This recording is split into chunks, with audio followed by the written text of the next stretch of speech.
হোজাই সাহিত্য সভা ভৱনত কলাগুৰু বিষ্ণুপ্ৰসাদ ৰাভাৰ ৫৫তম স্মৃতি দিৱস পালন।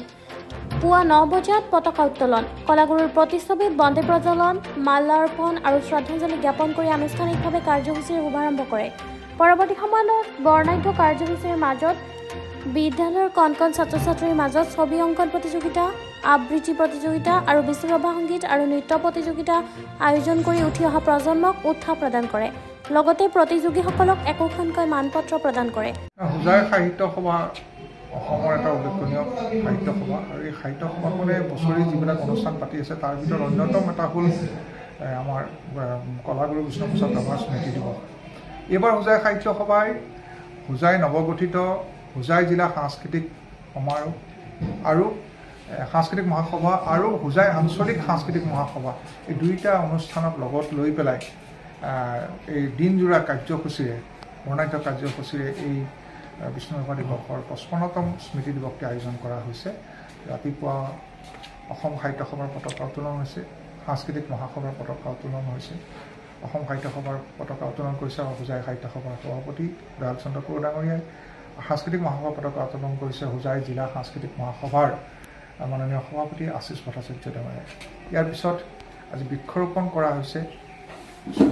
আমাৰ বিষ্ণুপ্ৰসাদ ৰাভাৰ আবক্ষ মূৰ্তিত বন্তি প্ৰজ্বলন শ্ৰদ্ধাঞ্জলি অনুষ্ঠানৰ পৌৰোহিত্য কৰিছে হোজাই সাহিত্য সভাৰ প্ৰাক্তন সভাপতি, অসম সাহিত্য সভাৰ বৰ্তমানৰ কাৰ্যনিৰ্বাহক সদস্য ডাক্তৰ শামছুল হক ডাঙৰীয়াই। ইয়াৰ পিছতেই হোজাই স্থানীয় কণ কণ ছাত্ৰ ছাত্ৰীসকলৰ মাজত এলানি চিত্ৰাংকন, আবৃত্তি, বিষ্ণুৰাভা সংগীত আৰু বিষ্ণুৰাভা সংগীতৰ নৃত্য প্ৰতিযোগিতা আৰম্ভ হৈছে। বৰ্তমান আমাৰ চিত্ৰাংকন প্ৰতিযোগিতা শেষ হৈছে।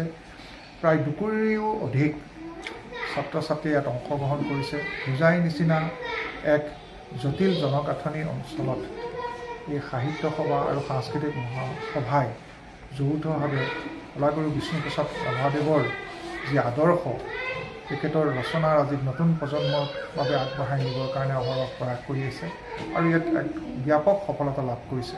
আজি আপোনালোকে দেখা পাইছে প্ৰেক্ষাগৃহত যথেষ্ট লোকৰ সমাগম হৈছে। এতিয়া আমাৰ আবৃত্তি প্ৰতিযোগিতা চলি আছে, ইয়াৰ পিছত সংগীত প্ৰতিযোগিতা হ'ব, ইয়াৰ পিছতে বঁটা বিতৰণী আৰু মুকলি সভা হ'ব। আজিৰ এই অনুষ্ঠানটোৰ আন এটা বিশেষ উল্লেখনীয় কাৰ্যসূচী হৈছে যে প্ৰতি বছৰে হোজাই সাহিত্য সভাই এগৰাকী শিল্পীক আজিৰ দিনটোত সম্বৰ্ধনা জ্ঞাপন কৰে।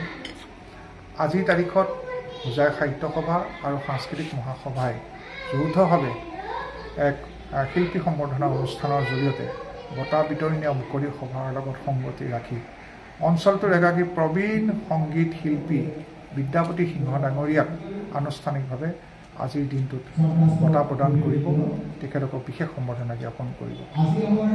হোজাইৰ পৰা বীৰেন্দ্ৰ ঠাকুৰৰ সহযোগত হেমন্ত শৰ্মাৰ প্ৰতিবেদন, নেশ্যন লাইভ ডেইলী।